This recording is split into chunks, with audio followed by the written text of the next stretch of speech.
a chat with Glendora, a show for living right. A chat with Glendora makes your day so bright. Words of inspiration, jokes to make you smile. Come relax and chat with Glendora for a while. Whole time. And I thought that was so cute. Only one. Yeah, yeah. He must have jumped down or... And I think there's another one with .com in it too. Oh.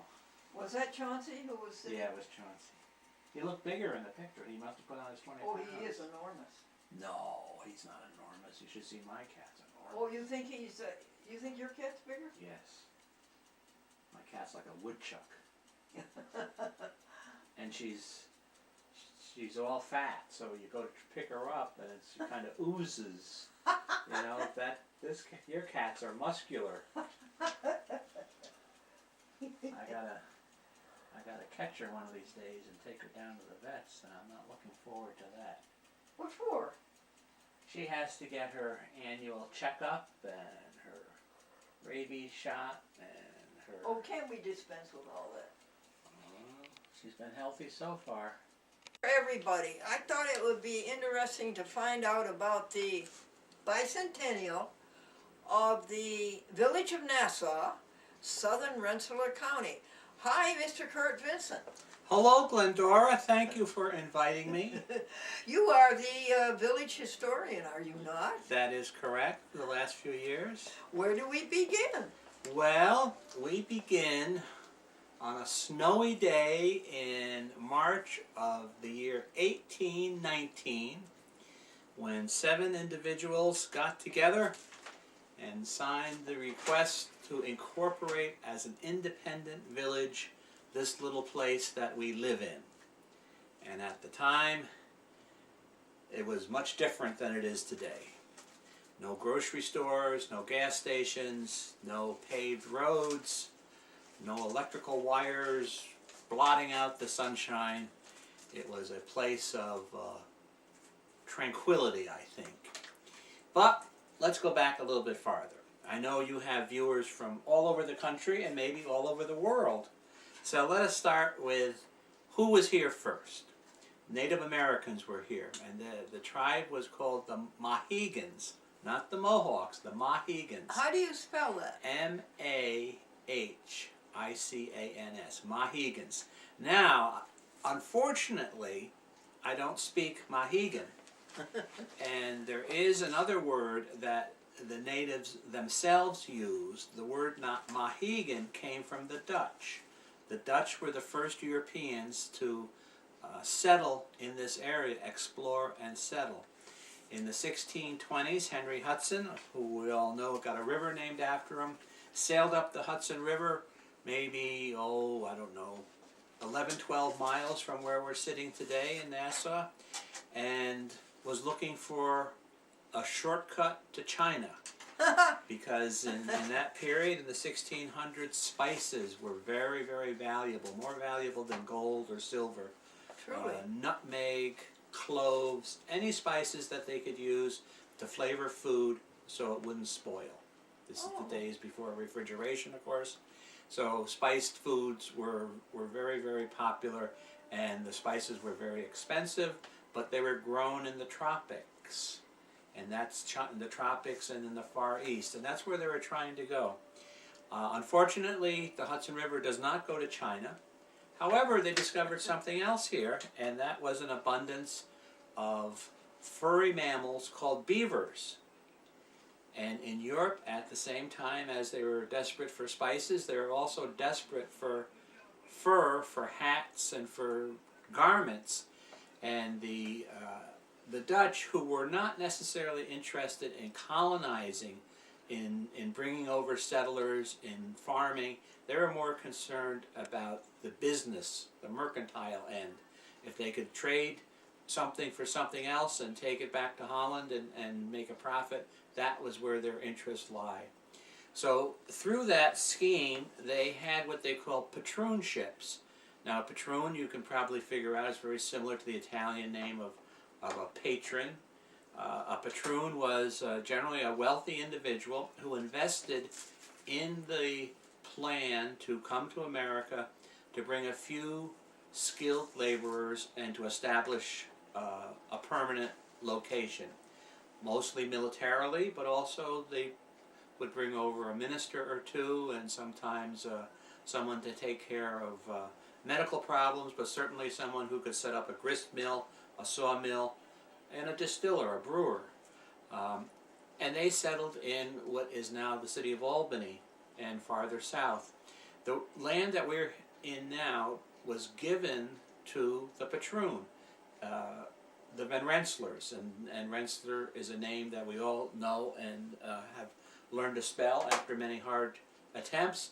The Van Rensselaer family were the first patroons of this area, and they were granted ownership of all properties from the Hudson River to the east and to the west for a total of 25 miles. So from the shore of the Hudson in the east, which we're on the east shore, 25 miles takes us just about to the state line of Massachusetts. So it was a huge, huge area. And this was the ancestral hunting grounds of the Native Americans. How far south and north? South and north, about the same. About the same.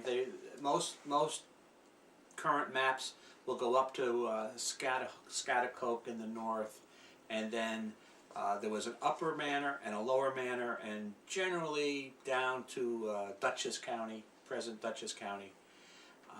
But at the time that the Dutch were doing this, the Native Americans were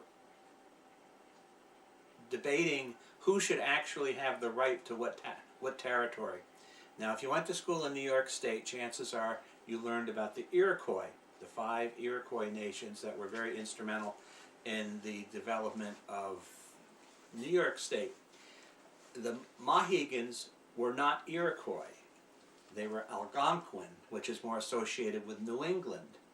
So there was a natural rivalry between the Mohegans and the Iroquois, in the case in our area, the Mohawks. And about the time the Dutch were here, there was a territorial dispute. The Iroquois felt that their land should go all the way to the western shore of the Hudson. And since we're on the eastern shore, that's who they tended to trade with. And the Dutch were not afraid of making bargains, some of them pretty unscrupulous, to get beaver pelts, to get other furs from the Native Americans in exchange for basically trinkets. You all hear about wampum and trade goods and blankets, and that's basically what they did. But while it lasted, the beaver trade was very, very fruitful for the Dutch. So we have this area here in Nassau, and at the time there weren't any roads. There were trails, generally following streams or rivers, and there were the streams and the rivers. Now, most of the streams around us are not navigable. They're too shallow, too rocky, but the Hudson River was. So the development was easiest along the rivers and the big streams, and that's where towns and villages grew up. So Nassau was sort of in the backwater. So the Dutch were on the scene for about 50 years, from 1620 to 1670s, and then they made a treaty with the English. Albany, which had been called Fort Orange, and New Amsterdam suddenly became Albany, named after an English nobleman, and everything changed except for the Van Rensselaers. They had a sweetheart deal, so they retained ownership of the land well into the 1800s, but that's another story. So here we are in Nassau. We're pretty far from the river, certainly not easy if you wanted to grow something and ship it out. So the development in our area did not really begin until just before the Revolutionary War, the 1750s, 1760s. There's archaeological evidence that farmsteads were built, that travelers came through, and that what we know as Nassau developed. Now I have a few. What's it called? Well, funny you should ask that. Originally it was called nothing because there was nothing here. These are the two earliest quotes that we have about Nassau. One is from 1756 by a man named Thomas Hicks, who was an English map maker, and he was mapping the colonies. He wrote that the area around Nassau, quote, "The land here is but indifferent, hilly, and stony." Now, indifferent is not something you want to be if you're a farmer and looking for good land. So basically, it was hilly and there were a lot of stones. That's what he said in 1756.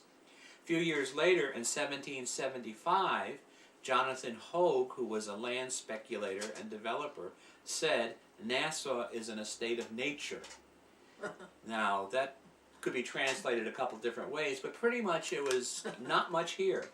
But those folks, because there was a need for people to travel from Albany to Boston, east to west, and north and south, Nassau was in a pretty good location, particularly for the east and west, except for one thing. There's a stream about 7 miles east of Nassau called the Kinderhook Creek, and that is very circulous, and to get a straight crossing, you'd have to cross it 3 times to build a straight road. That was very, very difficult. Also, it was subject to spring flooding, so anytime someone tried to build a bridge over it, the bridge would wash out. So generally, the development in the Nassau area didn't go east because they couldn't figure out how to build a good road, but it could go north and south. So the main roads to Nassau went to Schodack Landing, which is on the Hudson River, to Kinderhook, which was a Dutch village to the south, and then a little bit to the north to Troy or to Friestville. Those were the main roads for many, many, many, many years. There is a document, a journal, in the Rensselaer County Historical Archives from a man who was a farmer in Berlin. Now, Berlin is one of the quote-unquote hill towns in Rensselaer County. It's maybe 15 miles from here. And the quote from the farmer is, "The rye has been harvested. We have to take it to a grist mill. Can't decide whether we should go to Rensselaer, 4 days travel, or Nassau, 3 days travel." So at that time it would take them 3 days to go those 15 miles. So it was very, very hard territory. After the Revolution, things started picking up. Now, I mentioned Jonathan Hoag. He was a Quaker who was born in Dutchess County, and he moved up to Nassau as a speculator.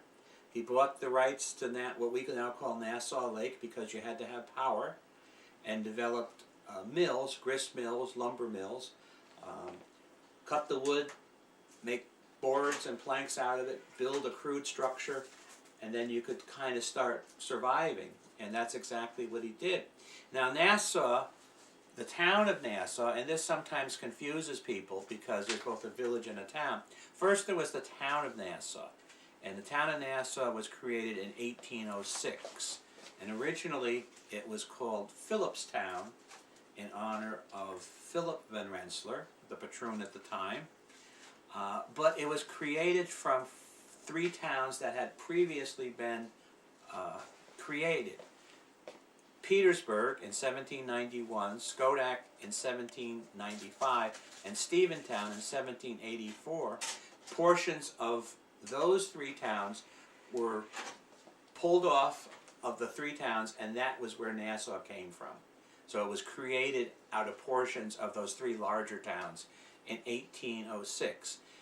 2 years later, 1808, they changed the name to Nassau. Now, unfortunately, we don't have hard, fast records as to why they chose the name Nassau.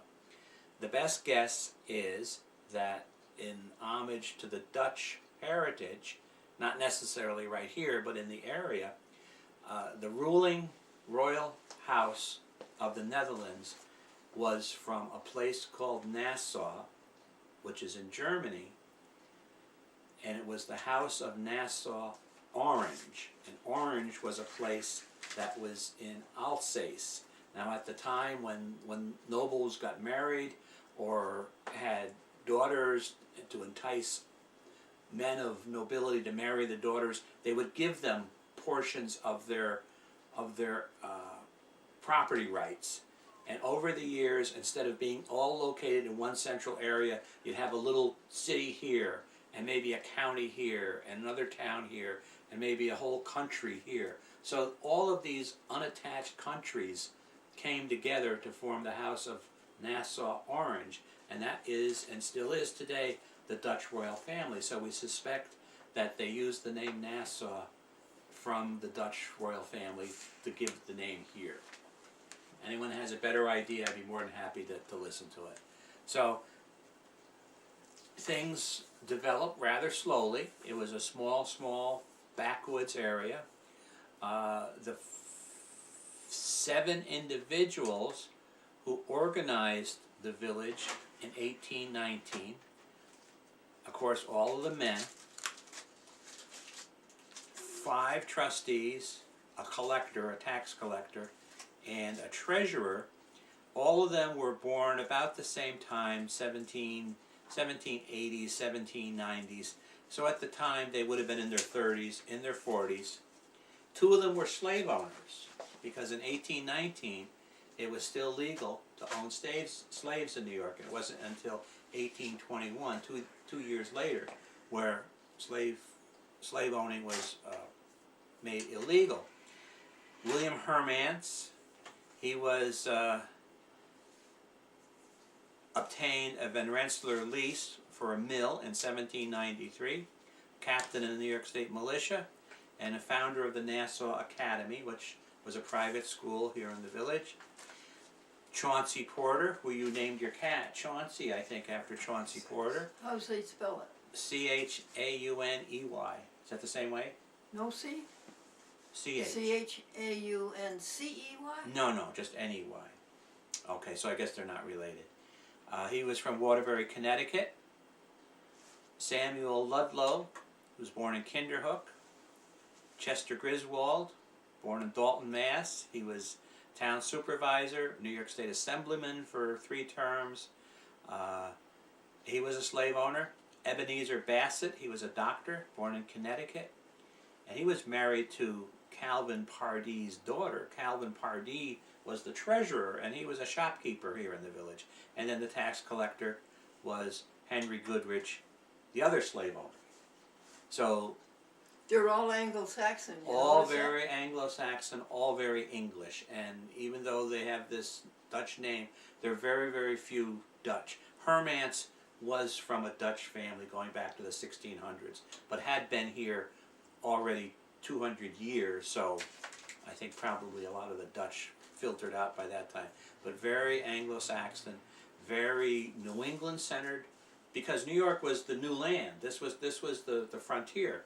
So they had developed New England's towns, cities, and saw upstate New York, farther west New York as a potential for growth. It's interesting that at this point Hoag was involved with the town but not the village, yet he lived in the village. The village has always been the most populous area of the town of Nassau. At about the time in 1819, there's 400 people who lived here. There were stores, there were accommodations, a tavern, there were what was called a union church, one building where several denominations shared that building. The churches didn't get built until a little bit after that. And here in Rensselaer County, there are 5 other villages. We're the oldest. So all of the other villages, Castleton, Hoosick Falls, Schaghticoke, Valley Falls, and East Nassau, were formed after the village of Nassau. Castleton, Hoosick Falls, Schaghticoke, Valley Falls, and of course East Nassau, which is the newest town, newest village in Rensselaer County. They're just celebrating their 20th anniversary. 1998, they broke off and formed their own area. Now, when I try to describe Nassau to people, there's the early founding of the village, which I just described. Things were slow. There wasn't a lot of quick growth. There was taverns and hotels. Martin Van Buren was the president. He lived in Kinderhook. Reports of Martin Van Buren coming to Nassau for Sunday dinner. Bonaparte's nephew, the Marquis de Lafayette, who fought in the Revolution, came back after the Revolution to see what the country had developed into. And he made several tours of the United States, including coming here to Nassau, stayed in Nassau overnight, and in honor of his visit, the village people planted a tree, as we do today. If something of note happens, you plant a tree to mark that. Well, they planted an elm tree right here on the corner of your street, which is called Elm Street. It's now called Elm Street, and Route 20 or Church Street. That tree is long, long gone. However, the current seal of the Village of Nassau. Which corner? Right on the Which corner? on the north corner. No, on the east corner. Right where that building is, the old store is still standing. Of the four corners, that is still is the same original building that has always been there. So, sort of slow growth until about the 1870s, 80s, and 90s. And I call that Nassau's golden age. We had three things happening here in the village. In the 1860s, the Rensselaer County Fair was established here in Nassau, the county fair. That ran for almost 80 years until 1944. The Cozy Garten Brothers and their piano action factory. And then, of course, what we often refer to as the Albany Southern Railroad, but the trolley car line that ran just several hundred feet behind your house here. Those three things together brought attention, people, and money to Nassau. It's very interesting to read census reports and hear that people had butlers, they had maids, they had servants, they had chauffeurs. Some people, this was their summer home. The man who lived on this street, which originally was called Mill Street, because from about your point farther down, that's where the water was, that's where the stream, the mill race was. There were a variety of different types of industrial situations. A grist mill, a paper mill, an apple pressing mill, a lumber mill, many, many things that over the years are long, long gone. We have one building left, and at one time that was a grist mill, a feed mill. And he didn't like the idea, this man who had retired at a young age because of his health, retired to Nassau. And he was in the banking business, and he liked to invite his city friends from Albany to the country to visit him on this street here. But at the time, the street was called Mill Street. And he didn't think that sounded right. So he petitioned and petitioned and petitioned, and the name was changed to Elm Street, a much more relaxing name, I guess. The mill was gone, and Elm Street was created. The fair had tremendous influence because it was formerly farmland that then became a permanent location for numerous buildings, a huge grandstand, halls that were used for displays, dining halls, barns, stables, and horse racing was always a part of the Rensselaer County Fair, or as more commonly known, the Nassau Fair. Dance hall. We had a dance hall. Well, that was here. That wasn't at the fair. Right upstairs. When they had the fair, they had something they call a flower parade. Now we hear about the Tournament of Roses in California on New Year's Day, the Rose Parade, Rose Bowl Parade.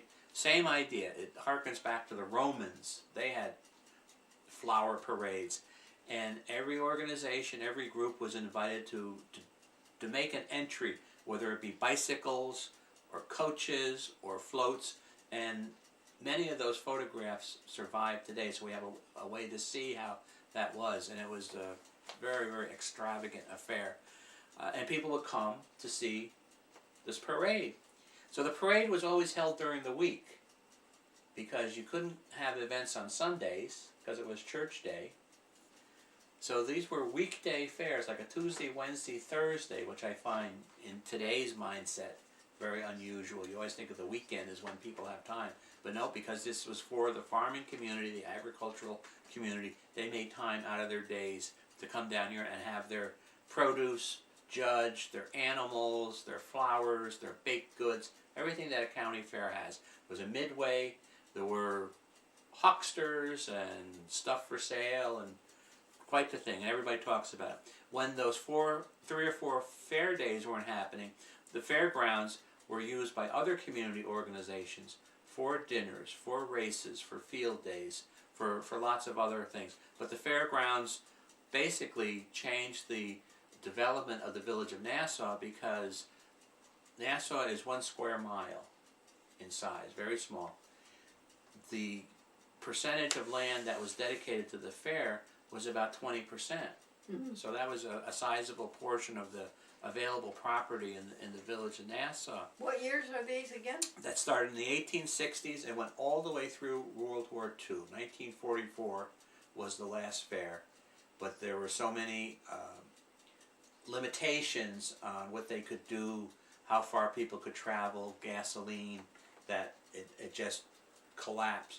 Plus, there's another place in Rensselaer County, I won't mention their name, who also claimed to have Rensselaer County Fair, and that's where it continues today. But anyway, in 1890, entrepreneurs who were based in Albany and in Hudson came up with the idea, since Albany had a streetcar line, since Hudson had a streetcar line, the Albany line went to East Greenbush, the Hudson line went up to Greenport. Why not combine the two into a 33-mile line between the city of Hudson and the city of Albany? When you go city to city, that is considered intermodal. So when that line was constructed in 1890, 1895, that was considered the first intermodal light rail system in the United States, trolley cars. Wow. So that is an amazing thing. Once trolley cars got introduced and it was demonstrated how effective it was at transporting large volumes of both freight and passengers, it took off like crazy. With year by year, they had double-digit expansion throughout the country. Now here in this area, they had what they called a third rail system. Third rails are used in subways. Long Island Railroad, I believe, is a third rail system. But what that means is there's 2 rails for the train car to sit on. That third rail is the electrical power. And that power is flowing through that rail constantly. So if you were to be foolish enough or have the misfortune to step on it, and maybe it's a little bit rainy day, and you make contact with that live electrical thing, that would not be a good thing for the rest of your day. So there were constantly issues with people, with animals being electrocuted, with shocks, with all sorts of issues. So the light rail went for about 30 years in good force. At the height of their period of being in use, they had over 3 million passengers, which is an astounding amount of passengers for a year, considering the village of Nassau at the time maybe had 1,000 people. And they're talking millions of passengers. But it was very inexpensive. You could get to Albany in 35 minutes. It was fast. It transported...